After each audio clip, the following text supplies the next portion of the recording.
ওনারা কি সবাই বরযাত্রী হিসেবে আসলো কিনা আমি আদালতে জানি না।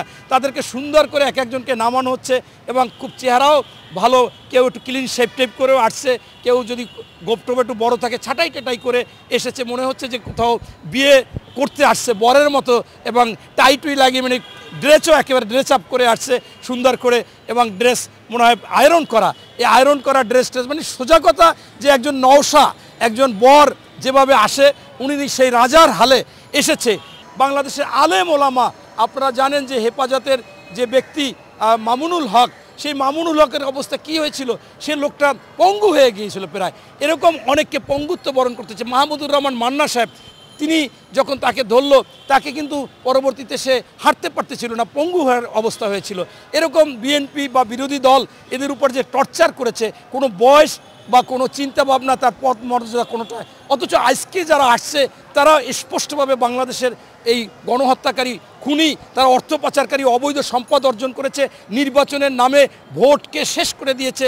তারা যদি আজকে সেই রাজার সেজে, বর সেজে বা সেই নওশা সেজে কোর্টে আসে, আমরা কমপক্ষে আইনের প্রয়োগ চাই, তাদেরকে হ্যান্ডকাপ দিয়ে আনা হোক, তাদেরকে যথাযথ আসামি হিসেবে আনা হোক। তারা আসামি, এর কোনো বিকল্প নেই।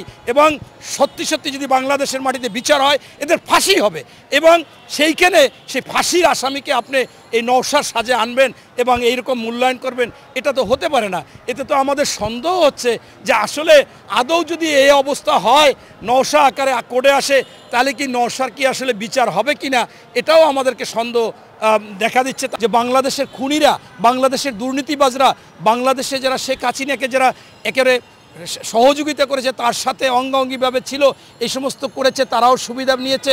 যাদের নামে আজকে এই গণহত্যার মামলা হয়েছে, সেই আন্তর্জাতিক ট্রাইব্যুনাল যে আদালতে আমরা দেখলাম যে 14 জনকে আনার কথা ছিল এবং সেখানে 13 জন এনেছে, এবং ডক্টর রাজ্জাক সাহেব নাকি অন্য একটা মামলা এই জন্য আনা হয়নি। কিন্তু সেখানে আজকে মনে হচ্ছে যে এই কারা এসেছে, সেই কি তারা কি তাইলে সেই যে সমাজে আগেকার দিনে বলতো যে আপনার বর যে আসবে সেই বরকে আজকে রাজার মতো রাখা হবে, ওনারা কি সবাই বরযাত্রী হিসেবে আসলো কিনা আমি আদালতে জানি না।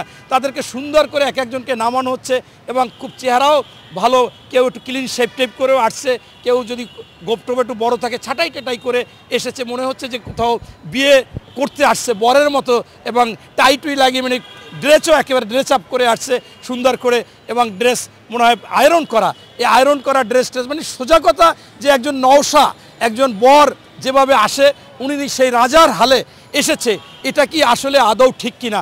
আমার আজকে স্পষ্টভাবে মনে পড়ে, আমি অনেকবার গ্রেপ্তার হয়েছি, রিমান্ডে গিয়েছি।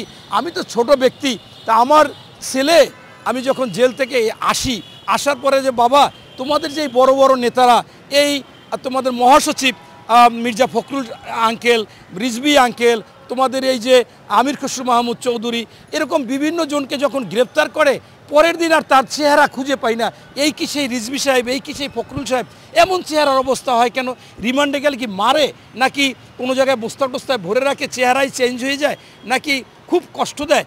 আমার কাছে এটা অবাক লাগে। আমি আজ পর্যন্ত, আমার সেই ছেলে যখন ছোট ছিল, 8ম শ্রেণীতে পড়তো, 7ম শ্রেণীতে পড়তো, এখন মেট্রিক পাস করেছে, এত বছর নির্যাতনে সে দেখেছে, তখন সে বলতো যে তোমাদের বিএনপির যাকেই ধরে, বড় বড় হোক নেতা, ছোট হোক, পরের দিন তাকে আর চেনা যায় না, হয় খুঁড়িয়ে হাঁটতেছে, হয় একজনকে ধরে হাঁটতেছে।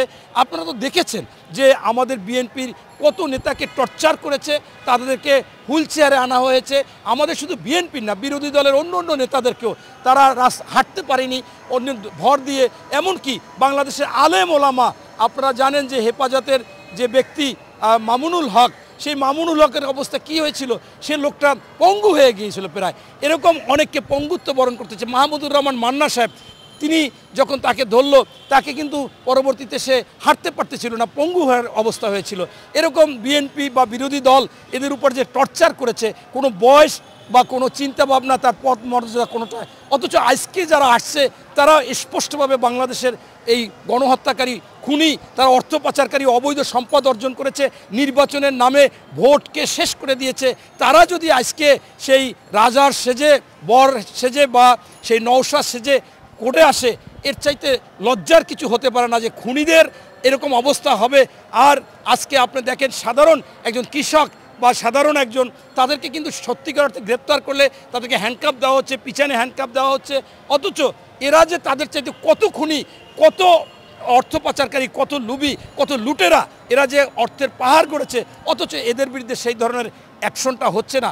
আমরা চাই সে যেই হোক তাকে আগের মতো এই তারা যে বিরোধী দলের উপর যে টর্চার করেছে, রিমান্ড করেছে, পঙ্গু করে দিয়েছে, হাঁটতে পারেনি, প্রথম দিন ধরার পর পরের দিন তাদেরকে চেনা যায় না, তারা হাঁটতে পারে না স্বাভাবিকভাবে, আমরাও হাঁটতে পারি নাই।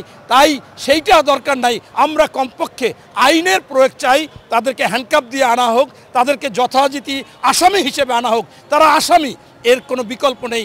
এবং সত্যি সত্যি যদি বাংলাদেশের মাটিতে বিচার হয়, এদের ফাঁসি হবে। এবং সেইখানে সেই ফাঁসির আসামিকে আপনি এই নওশার সাজে আনবেন এবং এইরকম মূল্যায়ন করবেন, এটা তো হতে পারে না। এতে তো আমাদের সন্দেহ হচ্ছে যে আসলে আদৌ যদি এই অবস্থা হয়, নওশা আকারে কোর্টে আসে, তাহলে কি নওশার কি আসলে বিচার হবে কি না, এটাও আমাদেরকে সন্দেহ দেখা দিচ্ছে। তাই পরবর্তীতে আমি এই অন্তর্বর্তীকালীন সরকার এবং আইন বিভাগ, আইন শৃঙ্খলা বাহিনীকে বলবো স্পষ্টভাবে যে আসামি সে আসামি, তাকে যথাযথ একের আইনের কাঠামোতে এনে তাকে আনতে হবে আদালতে, এবং সেটাই উচিত। নতুবা এই ফেরারির যারা দোসর আছে, এর সাথে যারা আছে, যারা খুনি আছে সারা বাংলাদেশে, তারা আশকারা পেয়ে যাবে এবং তারাও অন্যায় করা শুরু করবে। ইতিমধ্যে আমি আমার বাগেরহাটে দেখেছি অনেক ছাত্রলীগ, যুবলীগ, তারা কোনো রকম একটু সুযোগ সুবিধা কারো সাথে মিলেমিশে নিয়ে আইন শৃঙ্খলা বাহিনীর কাছে নিয়ে তারা অন্যায় শুরু করে দিয়েছে। তারা মানুষকে মারতেছে, তাদেরকে রক্তাক্ত করতেছে, এরকম তাদের মামলা করতে যায়, সেই মামলাও নিচ্ছে না। আমার মোড়লগঞ্জে দুটি ছেলে একটা জেলা ছাত্রদলের সদস্য ছিল এবং আরেকজন ওয়ার্ডের সভাপতি, তারা মাইর খেয়েছে এই যুবলীগ ছাত্রলীগ যারা সন্ত্রাসী ছিল তাদের হাতে, স্পষ্ট আছে। কিন্তু তারা মামলা করতে গেলে সেই মামলা নিচ্ছে না। কারণটা কি? কারণটা হচ্ছে যে আজকে তাদের যথাযথ হ্যান্ডকাপ দেওয়া বা তাদেরকে আইনের যেভাবে নওশা আকারে আনে, এরকম আনলে তারাও মনে করে যে কোনো বিষয়ই না, আমাদেরকে ছেড়ে দেবে। হিসেবে রাজপথে আমরা সবসময় সরব দেখেছি এবং তিনি যে পুলিশ কর্তৃক বা ডিবি হারুন বা বিপ্লবদের আগ্রাসনে তিনি কিন্তু অনেক নির্যাতনের শিকার হয়েছে। আমরা তার দীর্ঘ সুস্বাস্থ্য কামনা করছি এবং আমরা বলি এই জনতার অধিকার পার্টি আমাদের সাথে সবসময় আন্দোলন সংগ্রামে, আমরা দীর্ঘ আন্দোলন সংগ্রামে তিনি কিন্তু আমাদের পাশে ছিলেন। আমাদের সবাই আমরা সহযোগিতা করেছি। প্রিয় বন্ধুরা আমার, আসলে আমরা যে উদ্দেশ্যে, যে লক্ষ্যে আমরা বিপ্লব ঘটিয়েছি বা যে গণ অভ্যুত্থান হয়েছে, দ্বিতীয় স্বাধীনতা যাকে বলে, আমরা অর্জিত হয়েছি, কিন্তু সেই স্বাধীনতার অর্জন কিন্তু আমরা এখনো সুফল ভোগ করতে পারি নাই। কারণ আমরা দেখেছি বাংলাদেশের যে পরবর্তী অর্থাৎ অন্তর্বর্তীকালীন সরকার কিন্তু বিএনপি সহ যে সমমনা রাজনৈতিক দলের সমর্থনে আজকে তারা ক্ষমতায় এসেছে। আমাদের মূল লক্ষ্য ছিল দ্রব্যমূল্য নিয়ন্ত্রণ করা এবং রাষ্ট্র সংস্কার করা, রাষ্ট্র মেরামত করা, কিন্তু আমরা দেখেছি সেটা ধীর গতিতে হচ্ছে। দ্রব্যমূল্যের সিন্ডিকেট ভাঙতে পারে না, কিভাবে দ্রব্যমূল্য নিয়ন্ত্রণ করবে?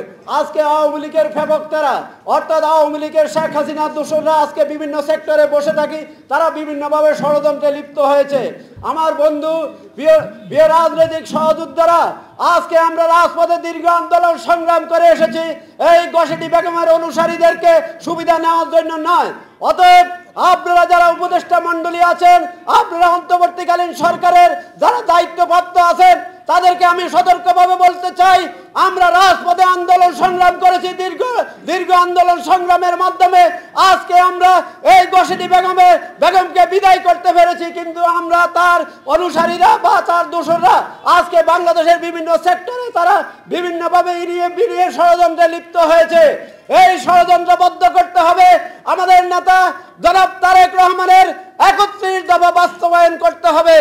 আজকে ৩১ দফা যদি বাস্তবায়ন করা হয়, রাষ্ট্র সংস্কার, রাষ্ট্র মেরামত করা হয়, তাহলে এদেশে আমরা হয়তো এই অর্জনকে আমরা সুফল পাবো বলে আমি মনে করছি। আজকে দেশনেত্রী বেগম খালেদা জিয়াকে কিভাবে অন্যায়ভাবে একটি ক্যাঙ্গারু এবং ফরমাইশি মামলায় তারা দীর্ঘ তার বাক স্বাধীনতাকে রুদ্ধ করে রাখা হয়েছে। বেগম খালেদা জিয়ার বাক স্বাধীনতা রুদ্ধ করা মানে এদেশের প্রতিবাদী মানুষকে রুদ্ধ করা হয়েছে। অতএব আমরা বক্তব্য বেশি দিতে চাই না, আমরা কাজে প্রমাণ করব ইনশাআল্লাহ। আগামীতে আমরা বলে দিতে চাই একটি অবাধ সুষ্ঠু গ্রহণযোগ্য নির্বাচনের স্বার্থে এক নির্বাচন কমিশনকে পুনর্গঠন করে নির্বাচনের গ্রহণযোগ্য নির্বাচনের দাবি জানিয়ে আমি সবাইকে ধন্যবাদ জানাই। আসসালামু আলাইকুম ওয়া রাহমাতুল্লাহি ওয়া বারাকাতুহু। আমি সবাইকে অনুরোধ